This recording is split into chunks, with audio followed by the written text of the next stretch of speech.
Bueno, esta noche damos gracias a Dios que estamos acá y vamos a ponernos al día una vez más con este tiempo de oración en la semana que comenzó desde ayer y que ya hoy es el segundo día de la semana que podemos honrar y glorificar al Señor. Cuando hemos venido mirando el tema, más bien, hemos venido mirando el tema de la moralidad y cuando miramos los textos que hemos leído hasta ahora, pues tenemos un gran desafío de parte del Señor. Y yo quiero recordarles que esos principios bíblicos de moralidad que encontramos en la Escritura tienen un motivo muy grande para mí, que tiene, algo que tiene que movernos para poder honrar al Señor. O sea, es un motivo de gran importancia que nos tiene que mover a nosotros los cristianos para vivir la moralidad que debemos evidenciar como cristianos en un mundo como el nuestro. Y ese motivo de gran importancia es la naturaleza misma de Dios y de su Hijo Jesucristo. En otras palabras, de nuestro Dios Padre y de nuestro Señor Jesucristo, las dos personas de la Trinidad, Padre y el Hijo, estas dos primeras personas que nosotros sabemos, esta naturaleza debe de llevarnos a nosotros a tener, a darle gran importancia a practicar la moralidad en nuestras vidas. La palabra del Señor nos enseña nos enseña mucho en cuanto a la naturaleza de Dios a quien nosotros servimos y al Señor Jesucristo con quien nos identificamos en la muerte y la resurrección y con quien debemos estar unidos y a quien debemos estar viviendo y reproduciendo en nuestras vidas. Eh, Quiero que miremos un poco algunos textos que incluso ya hemos leído, pero que quiero que lo volvamos a meditar. Cuando hablamos de la naturaleza de Dios y la naturaleza de nuestro Señor Jesucristo, tenemos que hablar de la santidad de ellos. La naturaleza de ellos es que ellos son santos. Dios es santo, el Padre es santo, el Hijo es santo, el Espíritu de Dios es santo y aquí tenemos a la naturaleza de Dios mismo reflejada de esta manera. En el libro de Levítico que leímos hace unos días atrás, encontramos que el, el escritor Moisés, hablándole a la iglesia hablándole al pueblo de Israel sobre cómo debían de vivir y qué era lo que Dios esperaba de ellos y en el contexto de la moralidad, ella aquí dice de manera muy directa de lo que Dios le ha dicho. Dice, porque yo Jehová vuestro Dios, dice, porque yo soy Jehová vuestro Dios, vosotros por tanto santificaréis y seréis santos, y nota esto, porque yo soy santo. Así que no os contaminéis vuestras personas con ningún animal que se arrastra sobre la tierra. Cuando hablamos de la naturaleza de Dios, estamos hablando de que Él es santo. Y este texto de inmediato nos ubica dentro de ese contexto de que Dios es santo. Entonces dice, porque yo soy Jehová vuestro Dios, vosotros por tanto santificaréis y seréis santos porque yo soy santo. Luego encontramos en el libro de Primera de Juan, capítulo, antes de ir a Primera de Juan, perdón, en el libro de Abacú. En el libro de Abacú encontramos otra vez mencionada la naturaleza de Dios. No estoy tomando todos los textos que hablan de la santidad de Dios, pero quiero de manera aleatoria tomar algunos. Y el segundo texto que quiero que usted y yo veamos está en el libro de Abacú, en el capítulo 1, versículo 13.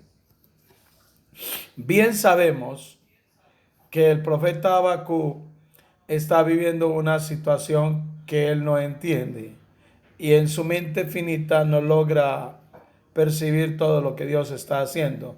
mucho más en el extraño proceder de Dios. Voy a decirlo de esta manera. Ese extraño proceder de Dios para el profeta no es fácil comprenderlo porque él ha venido orando al Señor que el Señor haga algo y él ha venido diciéndole al Señor, Señor, por favor intervenga en Jerusalén, intervenga en el reino del sur, intervenga sobre este pueblo que está en una condición muy difícil. Él llega y dice que él está preguntándole a Dios que hasta cuándo él va a clamar y Dios no va a oír y va a dar voces a causa de la violencia y Dios no va a salvar. Lo primero que él denuncia es que es un pueblo violento. Y luego dice, ¿por qué me haces ver iniquidad? O sea, que no solamente era violento, era un pueblo que tenía iniquidad y un pueblo que causaba molestia. Y luego dice, por destrucción y violencia están delante de mí. Él no solamente estaba viendo la violencia, no solamente está viendo la iniquidad, sino que ahora dice que hay destrucción y repite la violencia una vez más. Luego dice que hay pleito y que hay contienda. Y luego dice que la ley de Dios es debilitada. Luego dice que el juicio de Dios no sale según la verdad. Y luego dice, ¿por qué? Dice, por cuanto el impío hace de al justo, por eso sale torcida la justicia. Y cuando él está hablando con Dios, esta es la oración, pues él está esperando que Dios intervenga en un contexto de vida como este. No, que Dios no permita que todo esto siga viéndose, la violencia, la destrucción, la inequidad, el pleito, la ira, la contienda, que no siga viendo lo que está viendo, como la justicia, la ley es torcida y la justicia no sale según la verdad, y cómo el enemigo, el impío, asedia al justo y hace que la justicia no se vea. Y toda esta condición, el profeta está pidiendo a Dios que Dios intervenga. Luego, después de ello, yo quiero es contextualizarle a usted, porque lo que vamos a leer es importante. Y luego él escucha que Dios va a intervenir, pero Dios va a intervenir de la manera que él no espera.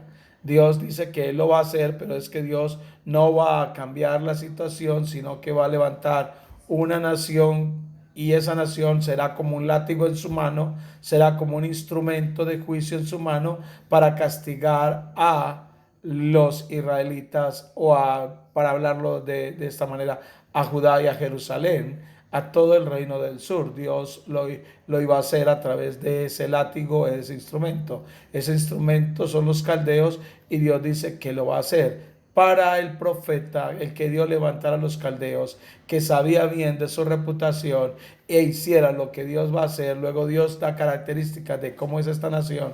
El profeta mismo da características de cómo es esta nación.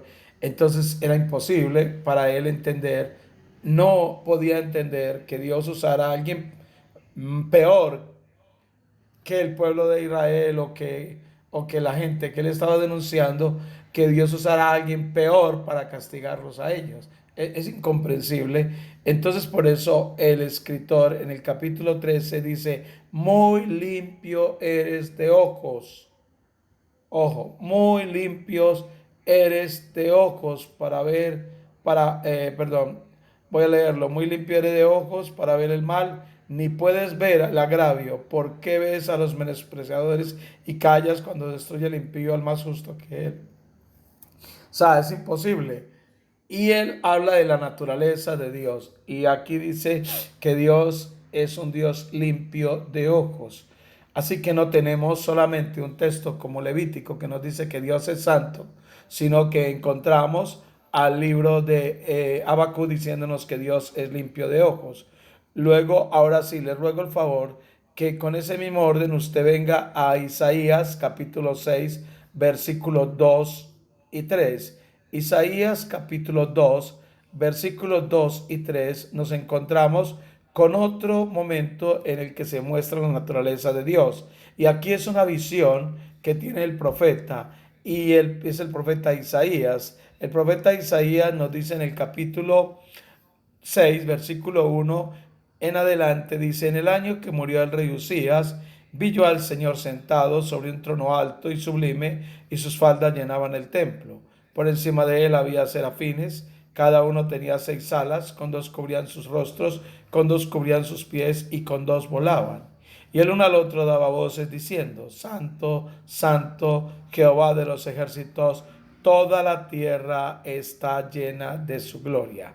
Y aquí otra vez, en otro texto bíblico, encontramos cómo se habla de la naturaleza de Dios. Dice que por encima de él había serafines, y cada uno tenía 6 alas, con 2 cubrían sus rostros, con 2 cubrían sus pies, y con 2 volaban.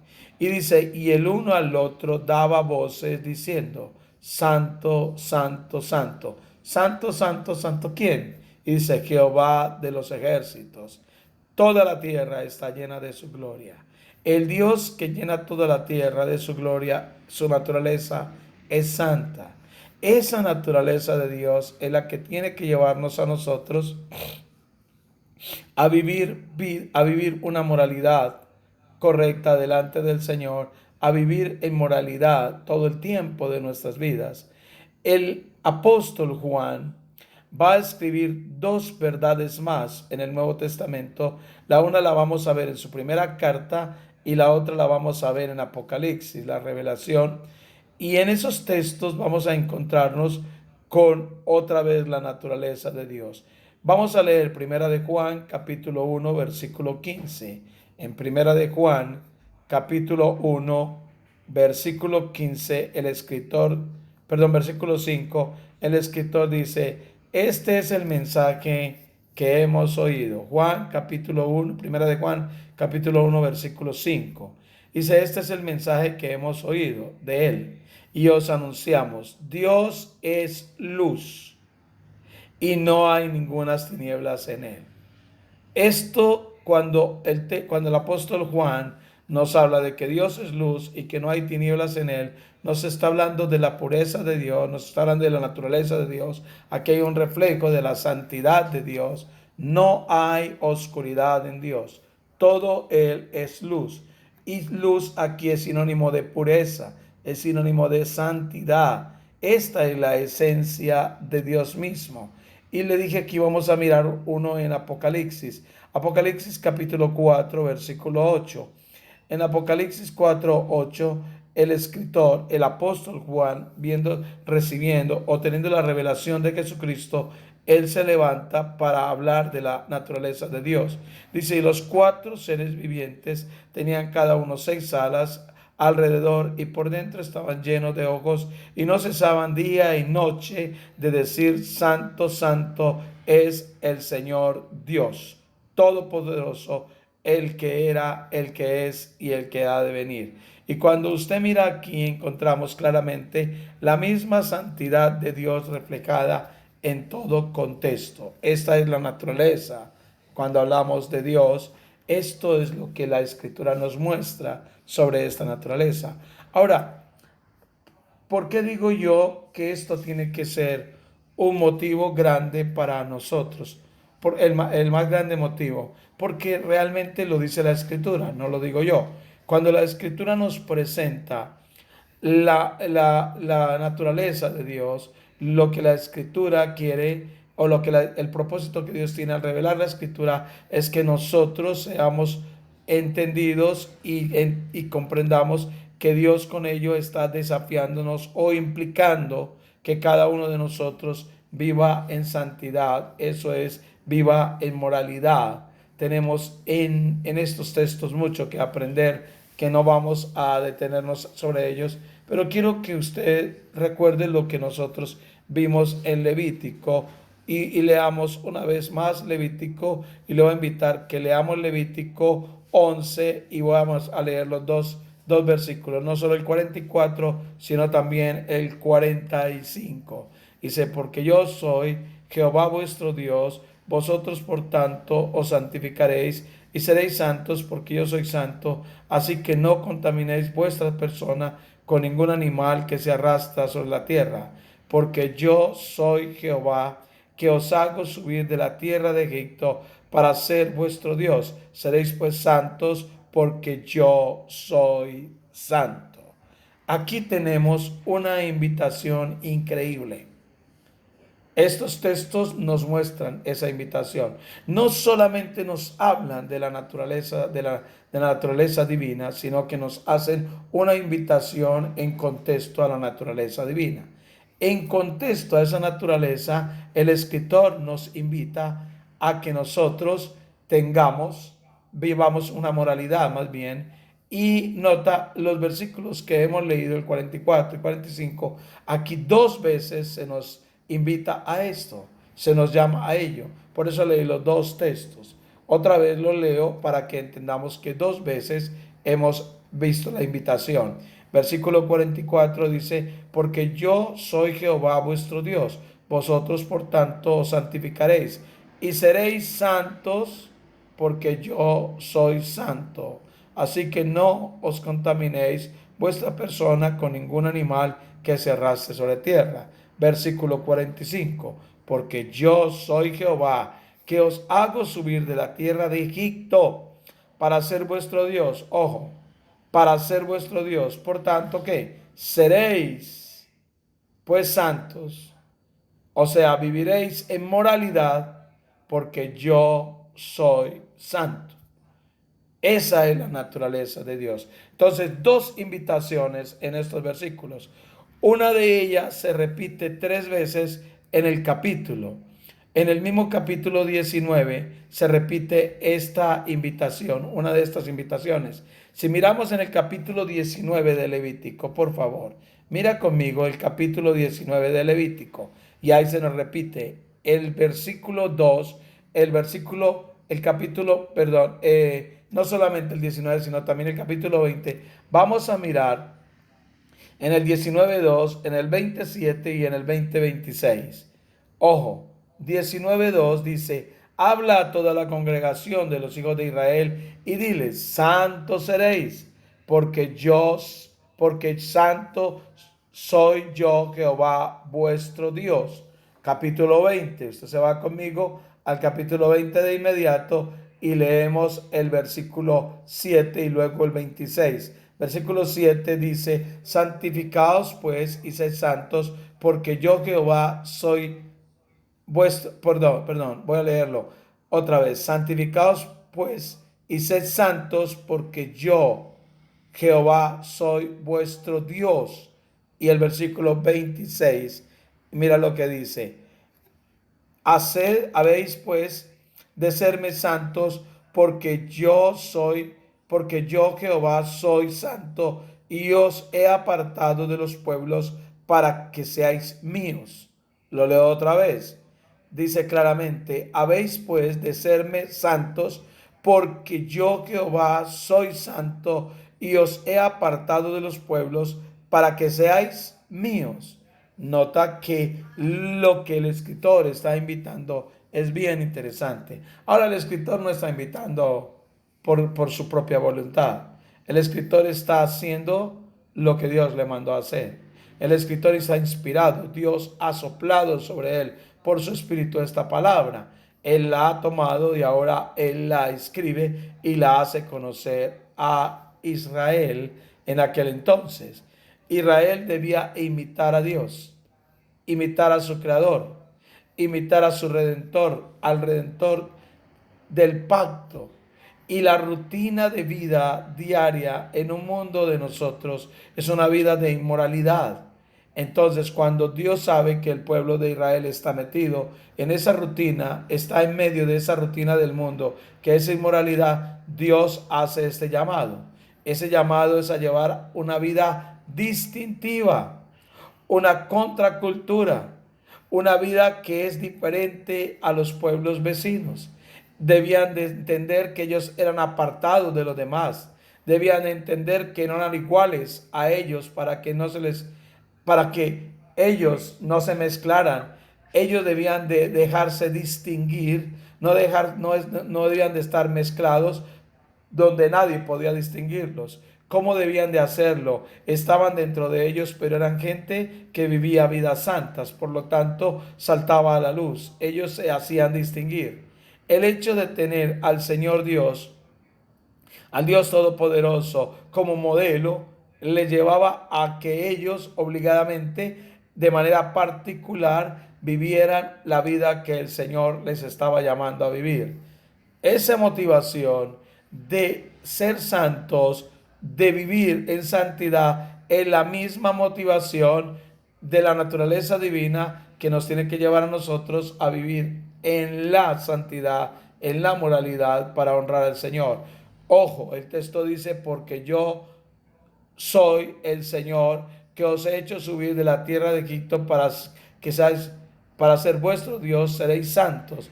Eso es lo que el escritor explica en estos textos y lo que nos hace entender. Ahora, hermanos, los textos no solamente hablan de la santidad de Dios, la Biblia nos habla de la santidad de Jesucristo, y cuando la Biblia nos habla de la santidad de Jesús, está haciendo que nosotros entendamos con claridad que la persona en la que nosotros hemos creído, la persona en la que nos identificamos, es santo. Varios textos, por favor. En 2 capítulo 5, versículo 21, el escritor, el apóstol Pablo, le dice a la iglesia: al que no conoció pecado, por nosotros lo hizo pecado, para que nosotros fuésemos hechos justicia de Dios en él.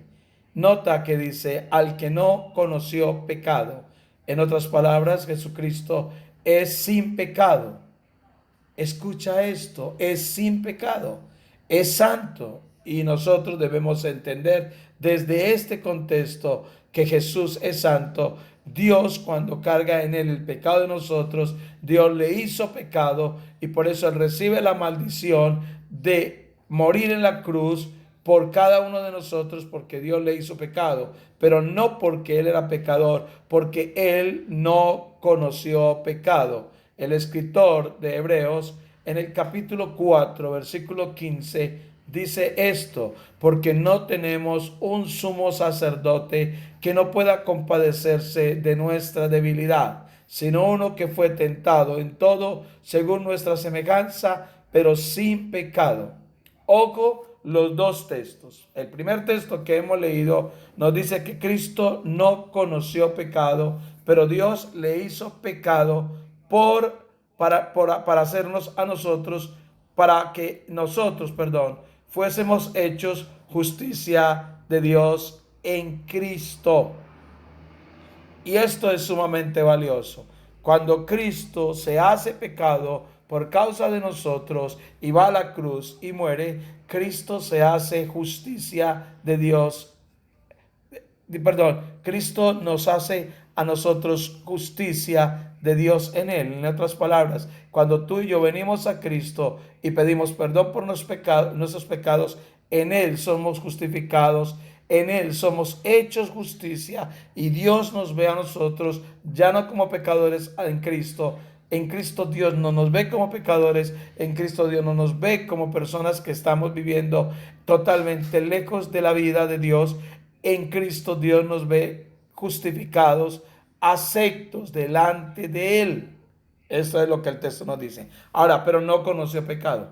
Pero cuando leemos el versículo 15 de Hebreos capítulo 4, encontramos algo que tiene mucha fuerza y que nos debe de ayudar mucho más. Debe desafiarnos mucho más. El escritor comienza dando una razón. Dice, porque no tenemos un sumo sacerdote. Ese por qué nos conecta con todo lo anterior. Y sería muy bueno que usted vea lo que el escritor viene diciendo para luego dar esta razón, porque aquí lo que nos va a dar es una razón. Y dice, porque no tenemos un sumo sacerdote que no se pueda compadecer de nosotros. Escucha bien, los sumos sacerdotes que existieron para el pueblo de Israel eran sumos sacerdotes que podían tener un oficio sacerdotal a favor del pueblo. Podían tener un oficio sacerdotal para hacer ceremonias, para cubrir el pecado para el pueblo. Pero nosotros no solo tenemos en Cristo Jesús alguien que pueda ofrecer un sacrificio, alguien que pueda presentarse ante Dios por nosotros, sino que Él es la persona que puede compadecerse de nosotros. ¿Y compadecerse en qué sentido? Dice el texto, puede compadecerse de nuestras debilidades. Un sumo sacerdote humano no podía compadecerse total de nuestras debilidades, incluso podía tener pesar, podía tener algo que realmente sintiera en compasión con nosotros, pero siendo él un pecador, él tenía que ofrecer sacrificios para santificarse antes de presentar nuestra ofrenda a Dios. Él, al igual que nosotros, tenía presentar ofrenda y sacrificio a Dios para ser santificado, para ser acepto delante de Dios. Pero Cristo es el único que puede compadecerse de nuestras debilidades. ¿Y sabe por qué? Porque Él fue tentado en todo. Él no conocía pecado. Viene y está entre nosotros, se hace hombre, se mete en un cuerpo de humillación como el que usted y yo tenemos, se encarna, vive entre nosotros, siente nuestro dolor, llora nuestras lágrimas, siente nuestras debilidades, siente nuestra concupiscencia, vive ello. Todo está alrededor, pero Él es tentado en todo, pero sin pecado. Esto es algo que nosotros debemos entender, porque fue tentado en todo según nuestra semejanza, pero sin pecado. Esto tiene que llevarnos a nosotros, escucha bien esto, a motivarnos para vivir una vida de moralidad delante de Dios como es necesario.